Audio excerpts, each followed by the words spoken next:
Chapter 1 Introduction to Personal Financial Planning. So, this chapter will give you a basic understanding about the concept of financial planning. Financial planning क्या होता है, क्यों ज़रूरी होता है, ये सारे concepts हम लोग इस chapter में देखेंगे. So, before we start understanding what an investment advisor does, हमें ये समझना होगा कि financial planning होती क्या है. Because एक investment advisor को financial planning ही करनी होगी. So, ये क्या होता है financial planning, कैसे हम लोग कर सकते हैं financial planning, ये हम लोग समझेंगे. So, financial planning aims at ensuring that a household or individual has adequate income or resources to meet the current and the future expenses and need. तो फाइनेंशियल प्लानिंग का मतलब होता है ये समझना कि सामने वाले पर्सन के पास एडिक्वेट इनकम है कि नहीं है. हर किसी की लाइफ का कुछ ना कुछ गोल होता है. There are different types of goal. So कुछ लोगों के शॉर्ट टर्म गोल्स होते हैं, कुछ मीडियम टर्म गोल्स होते हैं और कुछ लॉन्ग टर्म गोल्स भी होते हैं. शॉर्ट टर्म गोल की एग्जांपल हम देखते हैं like buying a car, getting married. तो इन सब चीज़ों में we need some expenses, but then ये शॉर्ट टर्म गोल्स हैं, हमें बहुत जल्द यहाँ पे पैसा चाहिए और बहुत ज़्यादा पैसा भी हमें नहीं चाहिए. Then we have the medium terms like the foreign vacation. तो मीडियम टर्म प्लान्स थोड़े से दूर के होते हैं और लॉन्ग टर्म प्लान यूजुअली काफ़ी ज़्यादा टाइम पीरियड के होते हैं like education, marrying kids, retirement या बाइंग अ हाउस. सो जब भी हम लोग गोल बनाते हैं, गोल 3 कैटेगरीज के होते हैं, शॉर्ट टर्म, मीडियम टर्म और लॉन्ग टर्म. तो हमें सबसे पहले ये आइडेंटिफाई करना होगा कि हमें फाइनेंशियल प्लानिंग करनी क्यों है. Because behind every financial planning there is a goal which is defined. So किसी न किसी गोल को अकम्प्लिश करने के लिए ही हम लोग फाइनेंशियल प्लानिंग एम करते हैं. The regular income for a household or individual may come from sources such as profession, salary, business और even investments. तो जब भी हम लोग रेगुलर इनकम की बात करते हैं, आपका अगर कोई गोल है तो गोल के लिए आपको कुछ ना कुछ सेविंग्स करनी पड़ेंगी. वो जो भी सेविंग्स होंगी वो आपकी इनकम के थ्रू जनरेट हो पाएगा और विदाउट दिस इनकम आप अपने सेविंग्स तक नहीं पहुंच पाओगे या अपने गोल को रीच नहीं कर पाओगे. अब ये रेगुलर इनकम कहाँ कहाँ से आता है? So it can be from a profession. Like जो एक्टर्स होते हैं वो उनका एक प्रोफेशन है. चार्टेड अकाउंटेंट्स का अकाउंटेंसी इज द प्रोफेशन. आप हो सकता है किसी कंपनी में जॉब करते हैं, आपकी कोई फिक्स सैलरी है. या बिजनेसमैन हो सकते हैं, बिजनेस से आपका प्रॉफिट जनरेट होता है. या इवन इन्वेस्टमेंट्स हो सकता है कि हमने सिर्फ स्टॉक मार्केट में इन्वेस्ट करके रखा है और वहीं से हम लोग रिटर्न जनरेट कर रहे हैं. Even this can be a source of fund. तो सोर्स ऑफ फंड कुछ भी हो सकता है, बट देन इन सारे सोर्सेज ऑफ फंड से हम लोग कुछ ना कुछ रेगुलर इनकम जनरेट करेंगे which is very much necessary to reach the goal. Goal तक पहुंचने के लिए ये बहुत ज़्यादा ज़रूरी है कि हम लोग कोई ना कोई सोर्स ऑफ इनकम अपना ज़रूर रखें. So what are the steps to build a plan? तो जब भी हम लोग एक फाइनेंशियल प्लान की बात करते हैं, सो फाइनेंशियल प्लान के लिए हमें नेटवर्थ की रिक्वायरमेंट होती है. Net worth is assets minus liabilities. हमारे पास कितने असेट्स हैं और हमारी कितनी लाइबिलिटीज है. तो हम जब भी अपने असेट्स को अपनी लाइबिलिटी से माइनस करेंगे, what we get is the net worth. Net worth मतलब हमारा खुद का कैपिटल कितना है. So asset minus liability is the capital. अब हमारे पास अभी फिलहाल कुछ खास कैपिटल नहीं है. फिर हम लोग जाएंगे स्टेप नंबर 2 पे कि हमारे गोल्स क्या क्या है, ये समझने की हम लोग कोशिश करेंगे. It can be short term goal, can be medium term, can be long term. जब हमने अपने गोल को डिसाइड कर लिया, उसके बाद हम ये देखेंगे कि हमारे उस गोल को अचीव करने के लिए हमें कितनी मनी की ज़रूरत है.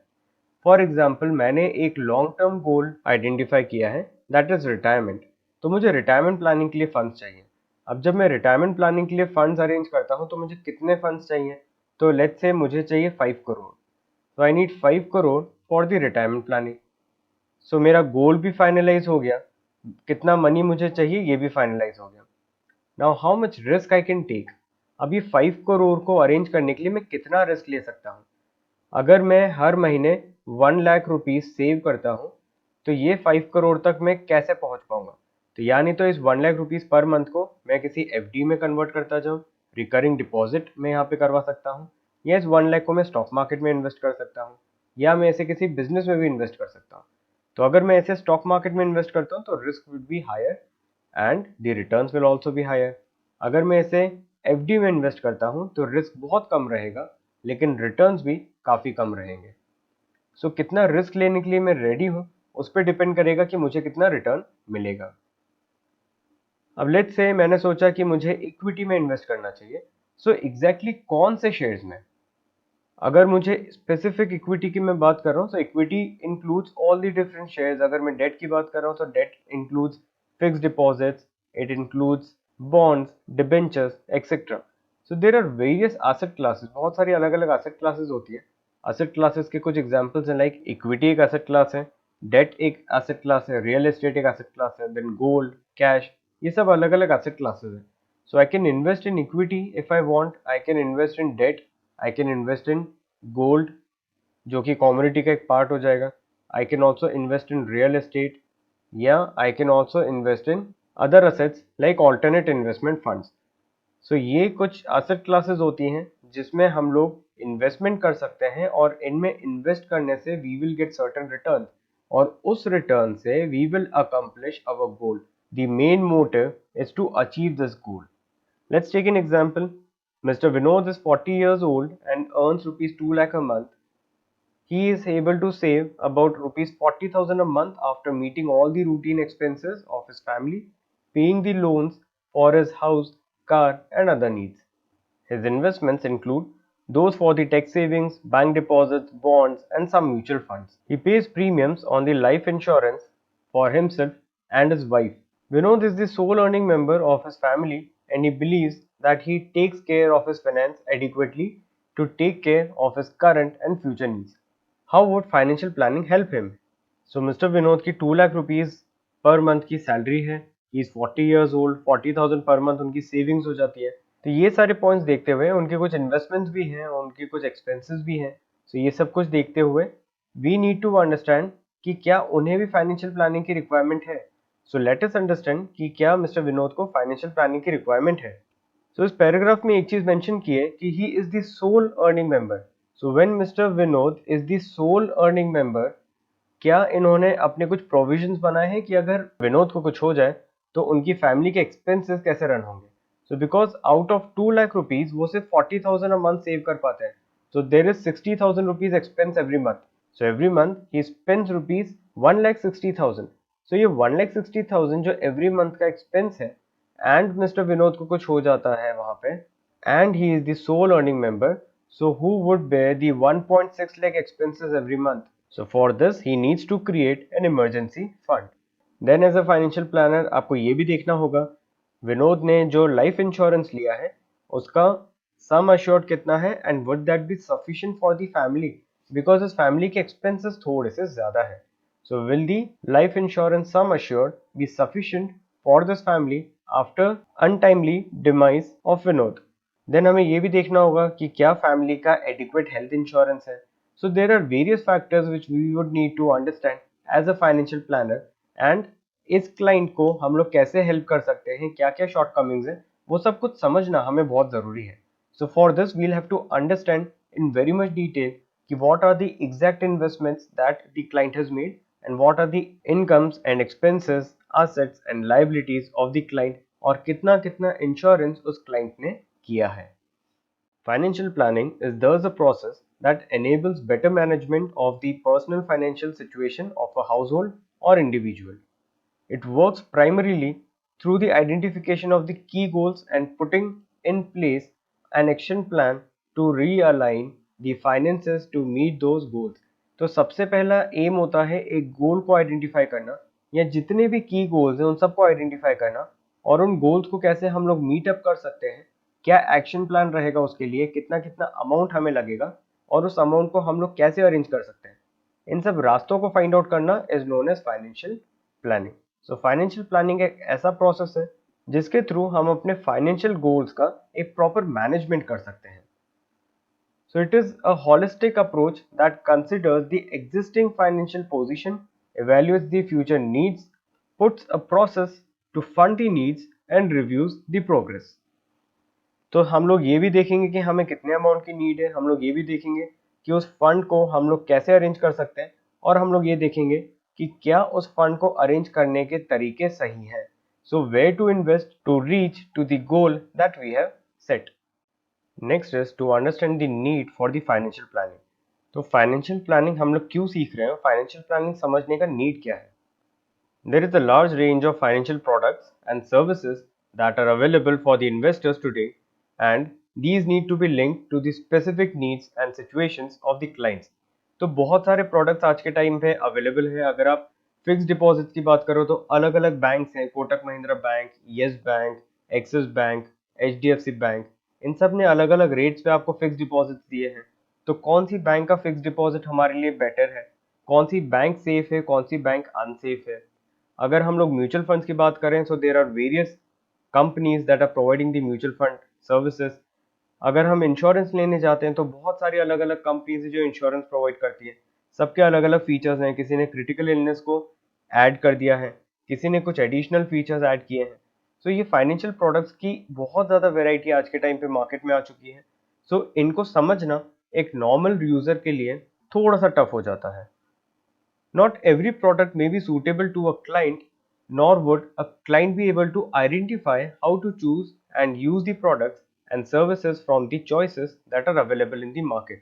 तो क्लाइंट के लिए हर एक प्रोडक्ट जरूरी नहीं है, लेकिन क्लाइंट के लिए ये आइडेंटिफाई करना भी बहुत मुश्किल है कि कौन सा प्रोडक्ट उसके लिए अच्छा है।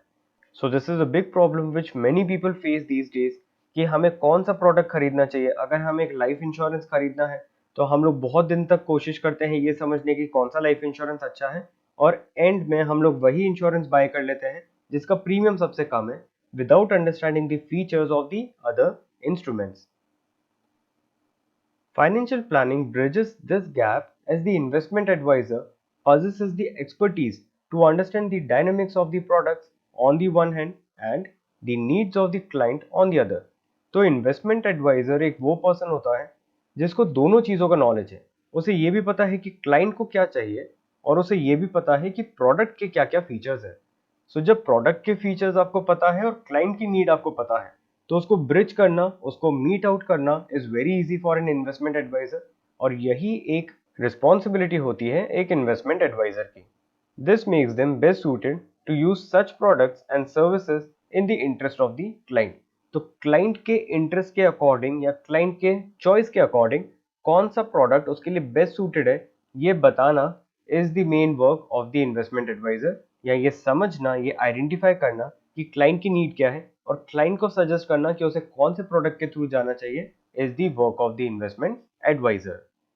Then the steps for the successful financial planning. हमें अगर प्रॉपर फाइनेंशियल प्लानिंग करनी है, so as an investment advisor क्या क्या स्टेप्स हमें लेनी होंगी और कैसे हम एक फाइनेंशियल प्लानिंग को प्रॉपर वे में कर सकते हैं। So there are various steps which we need to follow. तो यहाँ पे स्लाइड पे आपको 7 स्टेप्स दिख रही हैं, यही हमें फॉलो करनी है as an investment advisor to complete the financial planning. The first step says to understand the client's personal and financial circumstances. तो यहाँ पे हमें ये समझना है कि क्लाइंट के assets क्या क्या हैं, क्लाइंट की liabilities क्या क्या हैं, क्लाइंट की क्या क्या कमिटमेंट्स हैं, क्लाइंट के क्या क्या गोल्स हैं, और क्लाइंट का सोर्स ऑफ इनकम क्या है, क्लाइंट के एक्सपेंसेस कहाँ कहाँ पे होते हैं। तो ये कुछ चीज़ें हैं जो हमें क्लाइंट के बारे में समझनी होगी कि क्लाइंट का फाइनेंशियल स्टेटस कैसा है। सो क्लाइंट का फाइनेंशियल स्टेटस समझने के लिए उसका asset, liability, income and expenses समझना बहुत ज़्यादा ज़रूरी है। ये सारी चीज़ें देखते हुए हम लोग ये आइडेंटिफाई कर पाएंगे कि क्लाइंट का फाइनेंशियल हेल्थ कैसा है या फाइनेंशियल स्टेटस कैसा है। ये समझने के लिए हमें क्लाइंट से कुछ बेसिक क्वेश्चन करने होंगे, लाइक उसका सोर्स ऑफ इनकम क्या है, कौन कौन से सोर्सेज से वो इनकम अर्न करता है। हो सकता है उसका एक फिक्स सैलरी हो प्लस उसका एक रेंटल इनकम जनरेट होता हो। तो कहाँ कहाँ से हमें इनकम जनरेट हो सकता है, कौन कौन से एक्सपेंसेस उसे एवरी मंथ बेयर करने हैं, क्या क्या उसके पास असेट्स हैं और क्या क्या उसकी लाइबिलिटीज हैं। This is the first point that we need to follow. Second is to identify the goals. उसके फाइनेंशियल गोल्स क्या है ये हमें समझना होगा। लाइक उसे एजुकेशन के लिए फाइनेंशियल प्लानिंग करनी है, लेट्स से 2 इयर्स के बाद उसे अब्रॉड जाना है और उसके लिए उसे 1 करोड़ रुपीज की रिक्वायरमेंट रहेगी। तो वो कैसे अरेंज करना है, if that is the problem then this is the financial goal. अगर उसे रिटायरमेंट प्लानिंग करनी है then that is the financial goal कि मुझे रिटायरमेंट तक 1 करोड़ रुपीज अरेंज करने हैं। हो सकता है क्लाइंट का ये गोल हो कि उसे 10 साल के बाद अपना एक घर लेना है जिसकी market value should be around 2 crore. तो उसे अगर 2 करोड़ का घर 2 साल के बाद लेना है या 10 साल के बाद लेना है, even this is a financial goal. So financial goal is that goal which comprises of two things. One is how much money is needed and second is how much time do we have, कितने time के बाद हमें ये money required है। सो कितना पैसा चाहिए और कब चाहिए, ये दो पॉइंट्स अगर हम लोग क्लियर कर लेते हैं तो हमारा फाइनेंशियल गोल कंप्लीट हो जाता है। Third point says analyse the client's course of action and alternatives. So अगर हमें ये समझ में आ गया कि क्लाइंट का सोर्स ऑफ इनकम क्या है, वो कितना इनकम अर्न करता है, उसमें से कितना वो सेव कर पाता है, और ये सेविंग के थ्रू वो कैसे अपना मनी सेव करके 5 साल के बाद वो अपना घर बना सकता है। तो जब ये सारी चीजें समझ में आ गई, तो इन सब चीजों को मिक्स करके हम लोग एक फाइनेंशियल प्लान डेवलप करेंगे, और ये जो फाइनेंशियल प्लान है ये हम क्लाइंट को रिकमेंड करेंगे। So there is a financial plan that is being developed and the same would be recommended to the client. Before this we'll have to analyse the client's course of action. ये point मैंने बाद में इसलिए लिया because जब हमारा financial plan हमें समझ में आ जाता है, तो फाइनेंशियल प्लान समझने के पहले हमें क्लाइंट का कोर्स ऑफ एक्शन भी समझना होगा कि क्लाइंट सेविंग कितनी कर पा रहा है, क्लाइंट की इनकम कितनी है, क्लाइंट के एक्सपेंसेस कितने हैं। So basically these two points are interrelated. जो हमारा पॉइंट 3 और पॉइंट 4 है, ये दोनों कहीं ना कहीं इंटर रिलेटेड है, बिकॉज हम जब तक क्लाइंट का कोर्स ऑफ एक्शन नहीं समझेंगे तब तक हम उसके लिए प्रॉपर फाइनेंशियल प्लान डेवलप नहीं कर पाएंगे। तो हो सकता है दो अलग अलग क्लाइंट्स हो, दोनों का फाइनेंशियल गोल इज सेम, दोनों के asset liability income and expenses are same, लेकिन there are some differences in the course of action. Like एक क्लाइंट के कुछ एक्सपेंसेस बहुत ज्यादा हैं, दूसरे क्लाइंट के वो एक्सपेंसेस नहीं है। So saving factor is more for client first and saving factor is less for the same client. So due to the differences in the way they manage the money will impact their financial plans.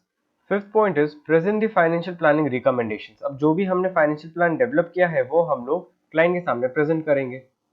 Then implement the financial planning. हमने अगर सोचा था कि हमें हर महीने 10,000 rupees client के अलग करके उसे म्यूचुअल फंड में इन्वेस्ट करना है, तो यहाँ पे एक्चुअल इम्प्लीमेंटेशन हम लोग स्टार्ट कर देंगे। This is step number 6। Then in the next step will monitor the progress and update accordingly. तो हम लोग ये देखेंगे कि हमने सोचा था कि एवरी मंथ हम 10,000 अलग करेंगे, तो हमारे 10 साल तक 1 करोड़ रुपीज इकट्ठे हो जाने चाहिए। अब इसका ये मतलब नहीं कि हम लोग सीधा 10 ईयर्स के बाद ही देखेंगे, हम लोग ये भी देखेंगे कि 1 साल के बाद क्या हम थोड़ा सा गोल की तरफ बढ़े, 2 साल के बाद क्या हम लोग सेम डायरेक्शन में जा रहे हैं। कभी कभी ऐसा हमें लग सकता है कि हमारा जो इंस्ट्रूमेंट है वो हमें प्रॉपर रिटर्न्स नहीं दे रहा है, हमें सिर्फ इक्विटी में इन्वेस्ट नहीं करना चाहिए, हमें थोड़ा सा रियल एस्टेट में भी इन्वेस्ट करना चाहिए, या कुछ अमाउंट हमें गोल्ड में इन्वेस्ट करना चाहिए। तो हम लोग जब तक प्रोग्रेस को मॉनिटर नहीं करेंगे हम ये नहीं समझ पाएंगे कि क्या यहाँ पे कुछ चेंजेस की रिक्वायरमेंट है। तो अगर यहाँ पे कोई भी चेंजेस की रिक्वायरमेंट है, सो ये सारे चेंजेस हम लोग स्टेप नंबर 7 में करेंगे। Next comes the roles of the financial planner. तो फाइनेंशियल प्लानर का क्या रोल रहेगा। सो ये कुछ रोल्स हैं फाइनेंशियल प्लानर के। First, he will have to recognise the exact needs and the goal. तो ये हम लोग लास्ट स्लाइड पे देख चुके हैं कि फाइनेंशियल प्लानर को सबसे पहले नीड समझना होगा कि फाइनेंशियल प्लानिंग की नीड क्या है and what are the exact financial goals. तो जब तक हम फाइनेंशियल प्लानिंग की नीड और फाइनेंशियल गोल्स को नहीं समझ पाएंगे तब तक हमारा फाइनेंशियल प्लानिंग प्रॉपर वे में स्टार्ट नहीं हो पाएगा। सो जैसे ही हमें नीड समझ में आ गई और गोल समझ में आ गया कि किस गोल के लिए हमें कितने अमाउंट की नीड है, then we'll move on to recognise the income and expense patterns. हमने क्लाइंट का इनकम एंड एक्सपेंस पैटर्न देखा, और ये देख के हमें समझ में आएगा कि कितना एक्चुअली वो क्लाइंट सेव कर पाएगा और कितना वो खर्च कर देगा। कुछ लोग होते हैं जो 1 लाख रुपीज अर्न करते हैं, लेकिन उसमें से 80,000 रुपीज वो लोग स्पेंड कर देते हैं। वहीं पे there are a few people जो महीने का सिर्फ 50,000 रुपये अर्न करते हैं, लेकिन 50,000 में से वो 20,000 ही स्पेंड करते हैं एंड फाइनली दे सेव 30,000। तो ये दोनों सिनेरियोज में इनकम हम देखें तो पर्सन ए की ज़्यादा है, लेकिन सेविंग्स हम देखें तो पर्सन बी की ज़्यादा है। तो पर्सन ए की सिर्फ 20,000 की सेविंग है, पर्सन बी की 30,000 की सेविंग्स है। So in spite of earning more, person A is not able to increase the savings। तो ये आपका इनकम एंड एक्सपेंस पैटर्न बताएगा कि हमें कितना एक्चुअली सेव करना है और कितना सेव करके हम लोग अपने गोल को अकम्प्लिश कर सकते हैं। Then by looking at these features we'll actually set the financial goal. तो हो सकता है हमने इसके पहले जो फाइनेंशियल गोल बनाया हो वो इतना ज़्यादा एक्यूरेट नहीं हो और हमें उसको थोड़ा सा एक्यूरेट करने की ज़रूरत है। लाइक मैंने ये सोचा था कि मैं 20,000 पर मंथ सेव करता हूँ और मुझे 2 साल के बाद 1 करोड़ चाहिए। So that goal is not feasible at all. तो मुझे गोल को फिजिबल बनाना होगा, मुझे गोल को एक प्रॉपर फाइनेंशियल प्लान के अकॉर्डिंग सेट करना होगा।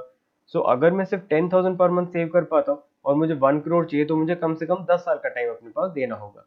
तो मैं अपने फाइनेंशियल गोल को थोड़ा सा डिले करूंगा। सो this is actually the financial गोल जो हम लोग अब सेट कर रहे हैं, बिकॉज फाइनेंशियल गोल में अमाउंट भी क्लियर होना चाहिए और टाइमिंग भी क्लियर होना चाहिए।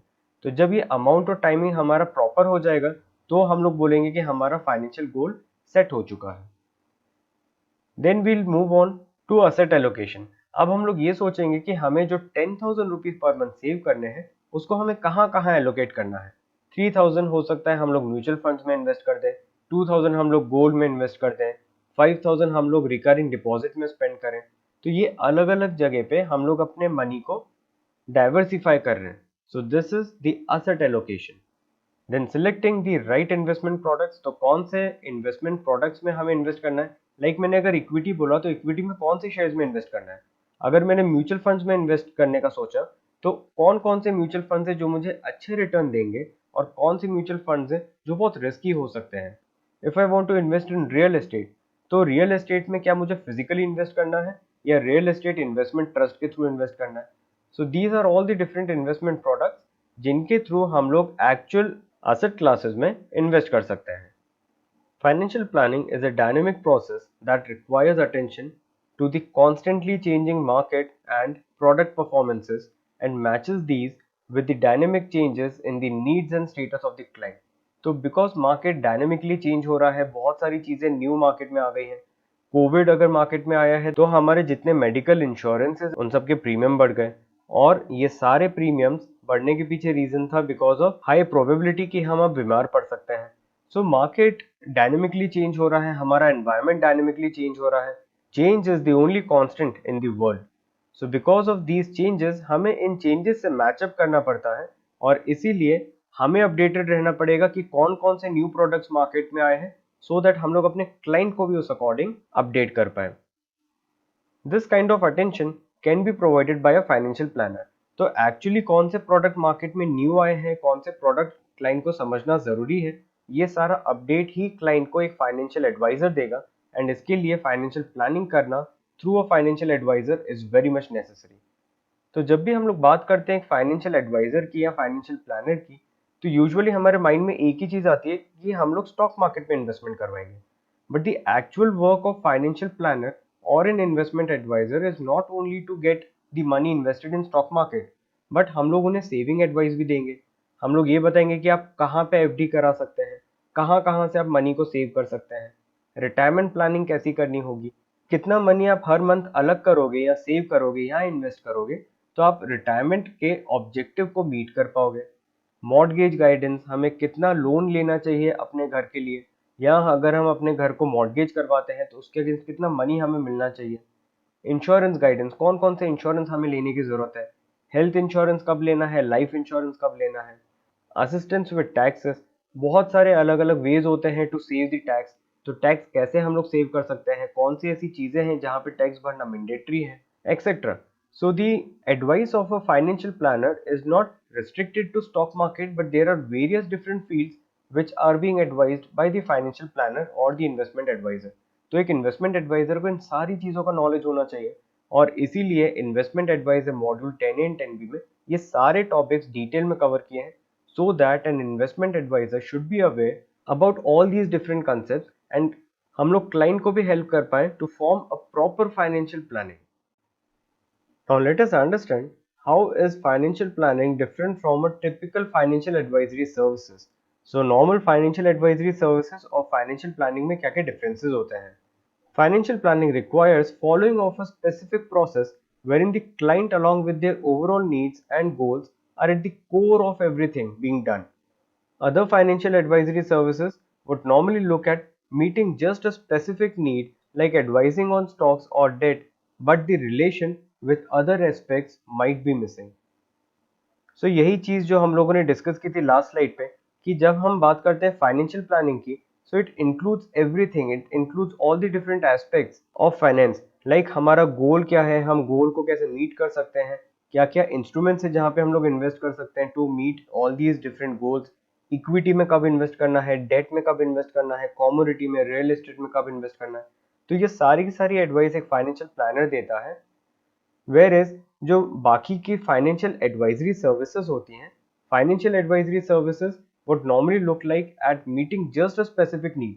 लाइक क्लाइंट ने मुझे बोला कि मुझे सिर्फ स्टॉक्स में इन्वेस्ट करना है, तो मैं उसे स्टॉक में इन्वेस्ट करवा के प्रॉफिट करवा के दूं।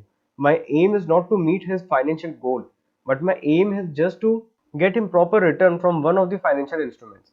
मुझे क्लाइंट ने बोला कि मुझे एक प्रॉपर डेट इंस्ट्रूमेंट बताओ जहां पे मैं इन्वेस्ट कर सकूं। मैंने उसे एक बढ़िया सा बॉन्ड बता दिया जहां पे वो एक बहुत अच्छा रिटर्न जनरेट कर पा रहा है, एंड दैट इज इट। जब भी हम किसी स्पेसिफिक नीड को केटर करते हैं, that is normal financial advisory service, but when we actually get into the complete details of the client और हम क्लाइंट को पूरा एक प्रॉपर फाइनेंशियल प्लान बनाने में हेल्प करते हैं, उसके गोल्स को मीट करने में हेल्प करते हैं, और उसमें हमारा पूरा प्रॉपर एनालिसिस होता है, मॉनिटरिंग होता है, that is financial planning. Now the scope of financial planning. So financial planning में हमें क्या क्या करना होगा और उसके क्या क्या स्कोप है। So first is the personal financial analysis. तो जब भी हम लोग फाइनेंशियल प्लानिंग की बात करते हैं तो हमें पर्सनल फाइनेंशियल एनालिसिस से स्टार्ट करना होगा। पर्सनल फाइनेंशियल एनालिसिस के अंदर हमें गोल सेट करना होगा क्लाइंट का, उन गोल्स को प्रायोरिटाइज करने होंगे because there can be multiple goals. Then focus on the important goals, जो इम्पोर्टेंट गोल्स हैं उन सब पे फोकस करना। Staggering the timing of certain goals. तो जितने भी गोल हैं हमें उनका टाइमिंग सेट करना। कुछ ऐसे भी गोल हो सकते हैं जो हमारे लिमिटेड टाइम में मीट ना हो पाए, तो हमें उनका टाइम लिमिट इंक्रीज करना होगा। सो ये सारे चेंजेस करना in the time limit is again one of the work of the financial planner. Then cash flow management and budgeting. So basically यहाँ पे जो भी आपको कंटेंट दिख रहा है, this is the actual content that we are going to cover in NISM 10A and 10B। तो 10A और 10B में ये सारा कंटेंट हमें कवर करना है जो कि एक फाइनेंशियल प्लानर का होता है। सो बेसिकली इस चैप्टर में हमें ये बताने की कोशिश की गई है कि हमें क्या क्या चीजें सीखने की जरूरत है to become a proper financial planner. अगर एक प्रॉपर फाइनेंशियल प्लानिंग करनी तो हमें क्या क्या पता होना चाहिए। सबसे पहले हमें फाइनेंशियल गोल को समझना या फाइनेंशियल प्लानिंग को समझना आना चाहिए। तो पर्सनल फाइनेंशियल एनालिसिस हम लोग इसी चैप्टर में देख रहे हैं। इसके बाद हम लोग कैश फ्लो मैनेजमेंट समझेंगे एंड बजटिंग समझेंगे कि कैसे हम हाउस होल्ड बजट बना सकते हैं, कैसे हम लोग अपने बजट को मैनेज कर सकते हैं। देन इंश्योरेंस प्लानिंग समझना बहुत जरूरी है बिकॉज इंश्योरेंस से ही हम लोग एक रिस्क को सेव करते हैं। तो जब तक हम लोग रिस्क को सेव नहीं करेंगे, रिस्क को मिटिगेट नहीं करेंगे। मैंने बहुत सारा अमाउंट सेव करके रखा है, 5 lakh 6 lakh rupees, and suddenly मेरी तबीयत खराब हो जाती है, हॉस्पिटलाइजेशन एक्सपेंसेस में मेरी पूरी सेविंग्स वॉश आउट हो जाती है। तो मैंने अभी तक जितनी भी प्लानिंग की थी वो सब वेस्ट हो जाएगी। तो यहाँ पे इंश्योरेंस प्लानिंग काम आएगा। सो इंश्योरेंस प्लानिंग समझना इसलिए जरूरी है बिकॉज हमारे जो गोल है उसके लिए हम जो मनी सेव कर रहे हैं वो कहीं अनएक्सपेक्टेड एक्सपेंसेस में खर्च ना हो जाए, लाइक एक्सीडेंट हो जाना, पर्सन की डेथ हो जाना। There are various different scenarios where in हम लोग जो प्लान करते हैं उस अकॉर्डिंग चीजें नहीं होती हैं। तो उन अनएक्सपेक्टेड एक्सपेंसेस को मीट आउट करने के लिए we have the insurance planning. Then debt management and counselling. अगर हम लोग बहुत सारा डेट ले चुके हैं, हम अगर डेट ट्रैप में फंस चुके हैं, तो कैसे हमें उस डेट ट्रैप से निकलना चाहिए वो हम लोग इस चैप्टर में देखेंगे। Then we have investment planning and asset allocation. So again, this is one of the chapters in NISM 10B. Tax planning हमें देखना होगा, रिटायरमेंट प्लानिंग हम देखेंगे एंड एस्टेट प्लानिंग हम लोग देखेंगे। तो टैक्स कैसे सेव करना है, रिटायरमेंट के लिए जो हमारा गोल है उसको कैसे मीट आउट करना है, और एस्टेट प्लानिंग कैसे करना है। एस्टेट प्लानिंग मतलब जब हम लोग वसीयत बनाते हैं, जब हम लोग विल बनाते हैं, जब हम लोग ये देखते हैं कि हमारा एस्टेट हमारे जाने के बाद किसको मिलेगा, दैट इज एस्टेट प्लानिंग। तो ये सब अलग अलग कंसेप्ट है जो एक फाइनेंशियल प्लानर को पता होने चाहिए, और इन्हीं को मिक्स करके हम लोग एक प्रॉपर फाइनेंशियल प्लानिंग किसी भी क्लाइंट को बना के दे सकते हैं। Then the concept of asset, liabilities and net worth, ये हम लोग बहुत बार डिटेल में देख चुके हैं। सो असेट वो चीज होती है जिसको हम ओन करते हैं, एंड लायबिलिटी वो होती है जिसको हम ओ करते हैं। So when we own something, जो चीज हमारी है, जिस चीज की ओनरशिप हमारे पास है, वो हमारा एक असेट हो जाएगा। और जो चीज हमने बोरो की है और हमें कभी ना कभी लौटानी पड़ेगी, उसको हम लोग लायबिलिटी बोलते हैं। जब हम लोग असेट और लायबिलिटीज को सब्ट्रैक्ट कर लेंगे तो जो फाइनली बचेगा that is share holders equity, या इसे हम बोलते हैं नेटवर्थ। ये हमारा नेटवर्थ हो जाएगा। नाउ इसी इक्वेशन को अगर हम लोग थोड़ा सा मॉडिफाई करें तो हमारी इक्वेशन हो जाएगी assets minus liabilities is equal to net worth. तो अगर हम लोग नेटवर्थ की इक्वेशन कैलकुलेट करने की कोशिश करें, so net worth is equal to asset minus liabilities. तो असेट और लायबिलिटी को जब हम लोग सब्ट्रैक्ट करेंगे so we will get the net worth. तो अगर हमारे पास हमारा घर है, we have our own house, हमारे पास कार है, हमारे पास बैंक बैलेंस है, हमारे पास कैश है, तो ये सब कुछ हमारे असेट्स के अंदर काउंट होंगे। लेकिन अगर मैंने कोई लोन लेके रखा है, so that would be counted under the liabilities. मुझे कुछ एक्सपेंसेस करने हैं, मुझे कुछ अमाउंट देना है किसी को, मैंने कुछ फंड्स को बोरो किया है, all this things will be counted under the liabilities. और जब हम अपने असेट्स की टोटल वर्थ में से अपने लोन्स को जो हमें रिटर्न करना है सब्ट्रैक्ट कर देते हैं, so we actually get the net worth कि हमारा खुद का पैसा कितना है। तो अगर मेरे टोटल असेट्स बैंक बैलेंस और सब कुछ मिला के टोटल 10 लाख रुपीज़ के हैं, लेकिन मैंने 5 लाख रुपीज़ का लोन भी लिया है, सो अल्टीमेटली मेरा खुद का नेटवर्थ वुड बी 5 लाख। तो 5 लाख मेरा खुद का अमाउंट है, जो मेरा ही अमाउंट है और मैंने किसी से लिया नहीं है, मैंने किसी से बोरो नहीं किया। सो this is the concept of asset liability and net worth. The savings of a household or individual are put to work by investing them in the assets। तो हम लोग जब भी सेविंग्स करते हैं तो इन सेविंग्स से हम लोग कुछ ना कुछ चीज़ में इन्वेस्टमेंट करेंगे। हम या नहीं तो इस सेविंग्स को बैंक में एफडी करा देंगे, या नहीं तो हम इस सेविंग्स को कहीं ना कहीं इन्वेस्ट करेंगे लाइक स्टॉक मार्केट। तो एक्चुअली ये स्टॉक मार्केट की सेविंग्स या मेरा bank account is my asset. तो ये सब मेरे एसेट हो जाते हैं। तो जब भी हम लोग सेविंग्स करेंगे उस सेविंग्स से हम लोग धीरे धीरे अपने एसेट्स बिल्डअप करते हैं। Now these assets are classified as the physical assets and the financial assets। तो दो टाइप के असेट होते हैं, physical asset and financial asset. Physical asset वो असेट होता है जो टेंजिबल होता है, मतलब जिसे मैं टच कर सकता हूँ, जिसे हम फील कर सकते हैं, like real estate, gold and other precious metals. तो जो भी मेटल्स हो गए, घर हो गया हमारा, ये सब टेंजिबल असेट्स होते हैं जिनको हम लोग फिजिकल असेट भी बोलते हैं। Financial asset represent a claim that the investor has on the benefits represented by the asset. For example, a bank deposit। तो वो असेट जो हमारे फाइनेंशियल इंस्ट्रूमेंट्स को शो करते हैं वो हमारे फाइनेंशियल असेट हो जाएंगे। So all the assets which are financial in nature will belong to the financial asset. For example bank deposit, या मैंने म्यूचुअल फंड्स में इन्वेस्ट किया है, even that is a financial asset. मैंने कुछ शेयर्स में इन्वेस्ट किया है, even that is a financial asset. So bank deposit, mutual funds, shares, ये सब मेरे फाइनेंशियल असेट्स हो गए, where is the real estate, gold and other precious metal will be the physical asset. An assessment of the financial well-being of the household can be made by calculating the net worth। हम लोग net worth से सामने वाले की financial wellbeing या financial health को identify कर सकते हैं। सो जो फॉर्मूला हमने लास्ट स्लाइड पे भी देखा था, it was the net worth is equal to assets minus liability. जब भी हम लोग असेट में से लायबिलिटी को सब्ट्रैक्ट कर देंगे तो जो बचेगा that would be the net worth. Hire this number better is the financial position of the house hold. तो जितना नेटवर्थ ज्यादा होगा उतना उस हाउस होल्ड के लिए बेटर सिचुएशन होगी, बिकॉज उसके असेट ज्यादा है एंड लायबिलिटीज कम है। Net worth should be calculated periodically and the progress tracked to bring the financial situation to the desired stage।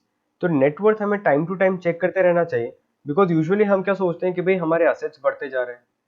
मान लो कि हमारे पास पहले असेट थे 1 करोड़ का, मेरा एक घर था 1 करोड़ का, अब मेरे पास जो टोटल असेट्स है वो 5 करोड़ के हो गए। मेरा घर, मेरा ऑफिस सब मिला के 5 करोड़ के हैं। लेकिन पहले जो मेरी लाइबिलिटीज थी वो 50 लैक्स की थी, तो मेरा जो नेटवर्थ था दैट वाज 50 लाख। लेकिन अब मेरे असेट्स बढ़ के 5 करोड़ हो चुके हैं, बिकॉज मैंने बहुत सारे प्लॉट्स ले लिए, मैंने बहुत सारे ऑफिसेज ले लिए हैं। So my total net worth should increase. But जब मैंने अपना लोन एस्टिमेट किया तो मेरा लोन 4.5 लैक्स तक पहुंच चुका था। सो अल्टीमेटली मेरा जो नेटवर्थ है दैट इज स्टिल 50 लाख। तो 1 करोड़ जब मेरे असेट थे तब भी मेरा नेटवर्थ वॉज 50 लाख, और जब मेरे असेट्स 5 करोड़ हो गए तब भी मेरा नेटवर्थ था 50 lakh. That is the reason हमें नेटवर्थ को periodically चेक करते रहना चाहिए और ये देखना चाहिए कि हमारे असेट अगर बढ़ रहे हैं तो साथ में हमारा नेटवर्थ भी बढ़ना चाहिए। मतलब ऐसा नहीं कि जितने असेट बढ़ रहे हैं उतनी लाइबिलिटी भी बढ़ती जाए, तो हमारे नेटवर्थ पे तो कोई फर्क नहीं पड़ेगा। लोगों को दिखेगा कि हमारे पास बहुत पैसा है, लेकिन वो पूरा पैसा हमने उधार पे लिया है। तो अगर मेरा टोटल असेट 1 करोड़ से 5 करोड़ हो गया, दैट इज 4 करोड़ का इंक्रीमेंट आया है, तो मेरे बोरोइंग्स में भी 4 करोड़ का इंक्रीमेंट आया है। तो मैंने 4 करोड़ बोरो किए और 4 करोड़ के असेट्स ले लिए, तो वो मेरे लिए किसी काम के नहीं है, बिकॉज मेरा नेटवर्थ इंक्रीज नहीं हो पाया है। Next is the financial planning process. तो ये प्रोसेस हम लोग ऑलरेडी डिस्कस कर चुके हैं। So we look at the steps once again so that हम लोग समझ पाएं, बिकॉज यही वो स्टेप्स है जो हमें फॉलो करनी है जब भी हम लोग किसी भी क्लाइंट का फाइनेंशियल प्लान बनाते हैं। सबसे पहले हमें क्लाइंट्स की इंफॉर्मेशन गैदर करनी है, लाइक उसके असेट्स क्या क्या हैं, उसकी लाइबिलिटीज क्या क्या हैं, उसके एक्सपेंसेस कहाँ कहाँ पे होते हैं, उसकी इनकम के सोर्सेज क्या क्या हैं। तो ये सारी चीज़ें हमें क्लाइंट से पूछनी होगी और इसके लिए हमें क्लाइंट से प्रॉपर क्वेश्चनर्स करने होंगे, और क्लाइंट से जब हम बहुत सारे क्वेश्चंस करेंगे तो ये चीज़ें धीरे धीरे हमें समझ में आएंगी कि क्लाइंट का फाइनेंशियल हेल्थ या फाइनेंशियल बिलोंगिंग्स कैसे हैं। सेकेंडली विल बिल्ड और विल स्टैब्लिश दी गोल। जो ये फाइनेंशियल गोल है इसमें दो चीज़ें होनी चाहिए। एक तो हमें ये पता होना चाहिए कि क्लाइंट को कितना मनी चाहिए, so what is the value of the money that is needed, and secondly हमें ये पता होना चाहिए कि कितने टाइम के बाद क्लाइंट को ये मनी की रिक्वायरमेंट है। तो टोटल वैल्यू कितना चाहिए क्लाइंट को और टोटल टाइम कितना क्लाइंट के पास है, ये चीज़ें देखते हुए हम लोग उसका फाइनेंशियल गोल बना पाएंगे। Once we have established the financial goal, we'll have to analyze the situation कि हमें कितना सेव करना होगा उस गोल तक पहुंचने के लिए। हो सकता है ये एनालिसिस करते टाइम हमें ये समझ में आ जाए कि हम लोग जितना सेव कर रहे हैं उसके अकॉर्डिंग हम लोग उस गोल तक तो नहीं पहुंच पाएंगे, तो हमें बहुत सारे चेंजेस करने होंगे। So we'll actually have to develop and present the financial plan. तो फाइनेंशियल प्लान डेवलप करने के लिए हमें ये समझना होगा कि क्लाइंट की क्या क्या नीड्स है, क्लाइंट की कितनी सेविंग्स है, और इस सेविंग के थ्रू हम लोग कौन कौन से इंस्ट्रूमेंट्स में इन्वेस्ट कर सकते हैं like equity, debt, to actually meet the financial goal of the client. तो इसका हमें पूरा प्रोसेस डेवलप करना होगा कि एवरी मंथ क्लाइंट को 10,000 रुपीज का एक SIP कराना होगा और वो इस म्यूचुअल फंड में इन्वेस्ट होना चाहिए, उसका रिटर्न इतने % का है, and finally using these investments the client can reach the financial गोल।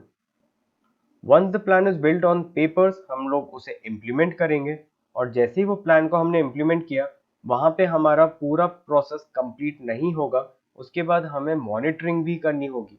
हमें ये देखना होगा कि हमने अगर सोचा था कि एवरी ईयर हमें 10% का रिटर्न मिलना चाहिए, तो क्या हमारा ये इन्वेस्टमेंट हमें 10% का रिटर्न दे रहा है। लेट्स से ये इन्वेस्टमेंट हमें 10% का रिटर्न नहीं दे रहा है, तो what we would do, we would try to search for some plan या some instrument where in we are getting this particular return. तो मैं थोड़ा सा पैसा रियल एस्टेट में इन्वेस्ट करना शुरू कर दूंगा, सो दैट मुझे मेरा रेट ऑफ रिटर्न जो एक्सपेक्टेड है उतना एटलीस्ट मिलता जाए। So there would be different asset classes where I can invest. I can invest in gold, I can invest in real estate, I can invest in equity. तो अगर date से मुझे मेरा रिटर्न नहीं मिल रहा तो मैं इक्विटी में जाऊंगा, इक्विटी से रिटर्न नहीं मिल रहा तो मैं रियल एस्टेट में जाऊंगा। So there are different asset classes which I will have to experiment depending upon the financial plan that I have made, और मेरे फाइनेंशियल प्लान को मीट करने के लिए कितना रेट ऑफ रिटर्न रिक्वायर्ड है, इन सब चीज़ों पे डिपेंड करेगा what is the asset class that I will have to choose.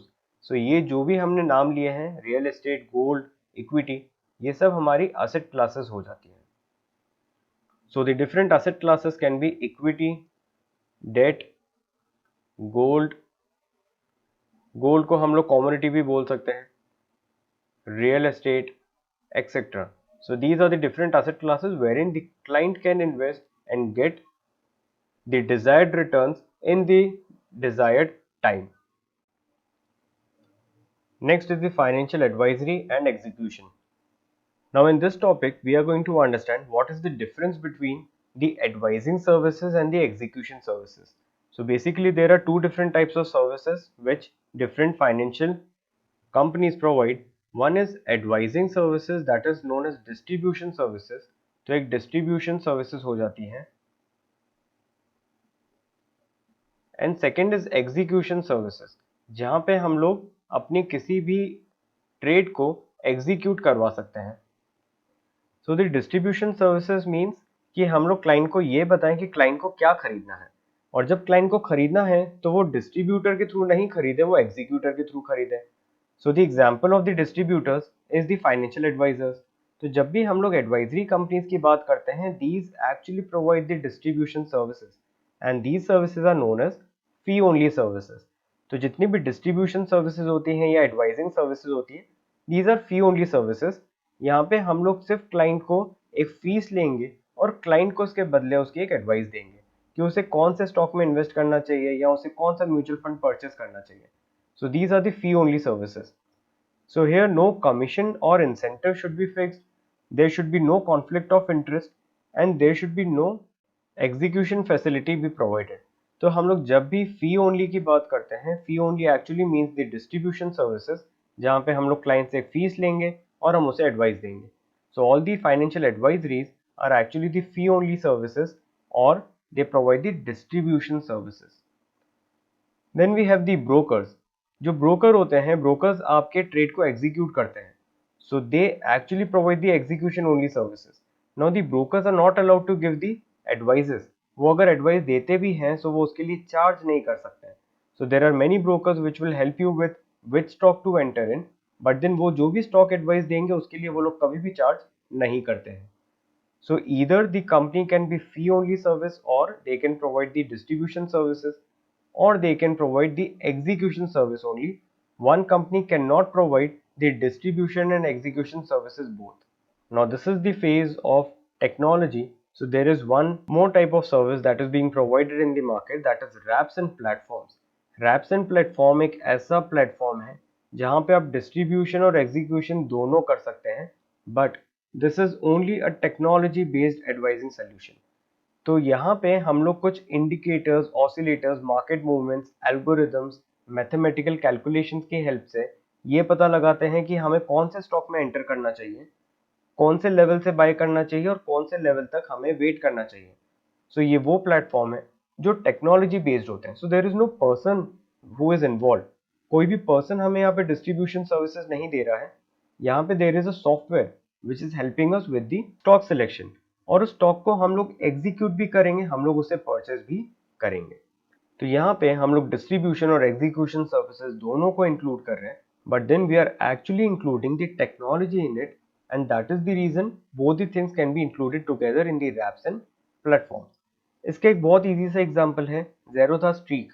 Zerodha streak एक ऐसा प्लेटफॉर्म है जहां पे हम लोग कुछ इंडिकेटर्स को मिक्स करके ये पता लगा सकते हैं कि कौन से स्टॉक्स हमें खरीदने चाहिए, और जब हम लोग उन स्टॉक्स को आइडेंटिफाई करते हैं तो उसी प्लेटफॉर्म के through, because that is link to Zerodha, हम लोग उस ट्रेड को एग्जीक्यूट भी कर सकते हैं। तो वो हमें सिलेक्ट करके भी बताएगा स्टॉक्स, और वो हमें उन्हें एग्जीक्यूट करके, परचेस करके प्रॉफिट भी करके देगा। So these platforms, which are technology based advising solutions, are known as wraps and platforms. So that is it from this video. In this video we have covered chapter number 1 of NISM 10A. So इसका pattern हम लोग already देख चुके हैं। हमने देखा था कि NISM 10A और NISM 10B में टोटल 6 मॉड्यूल्स हैं। So 10A में भी 6 मॉड्यूल्स हैं और 10B में भी 6 मॉड्यूल्स हैं। Now these 6 modules are divided into 20 different chapters, और ये सारे अलग अलग चैप्टर्स में पूरा कंटेंट NISM 10A और 10B का कवर्ड है। सो 10A में there would be 20 chapters, similarly NISM 10B में भी हमारे पास 6 मॉड्यूल्स रहेंगे, और इन 6 मॉड्यूल्स को भी डिवाइड किया गया है 20 चैप्टर्स में। सो टोटल अगर हम देखें तो we have 40 chapters to cover and 12 modules to cover. So ये बहुत ही छोटा सा चैप्टर था, इसलिए we have covered in a single video. तो हमने ये 20 में से फर्स्ट चैप्टर आज कवर किया है। Rest all the chapters will at least take 3 to 4 videos.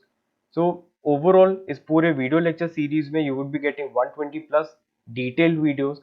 1000 frequently asked questions is also what you would be getting. ये पूरा कंटेंट जो आप देख रहे हैं, दिस इज अपडेटेड सिलेबस, जो 2021 अक्टूबर के बाद का सिलेबस है जो अपडेट हुआ है उस पे बेस्ड है। Usually when we think from studying from the video lectures, the most attractive part is कि हम इस वीडियो को कभी भी देख सकते हैं, कितनी बार भी देख सकते हैं। So it actually helps us in learning a lot. But then एक प्रॉब्लम आता है कि अगर हमें कुछ भी डाउट हुआ तो ये डाउट कैसे रिजॉल्व होगा। So if you subscribe to the video lecture series, you will get the doubt clearing sessions without any further cost from the expert faculties, and all the doubts will be cleared in next 24 hours. You will also be getting the chapter summaries for all the chapters for last moment revision, because हम जब भी पूरे chapters को cover करते हैं, हम अगर यहाँ पे 120 वीडियोस बनाएंगे, so obviously एग्जाम के एक दिन पहले आप सारे वीडियोस को एक बार में नहीं देख सकते हैं।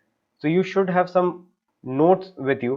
तो ये पूरे notes भी आपको इसी पैकेज में मिलेंगे, and you will get the support until you clear the examination. So ये जो support आपको मिलेगा, जो आपको doubt clearing sessions मिलेंगे, ये आप avail कर सकते हैं until you clear the examination.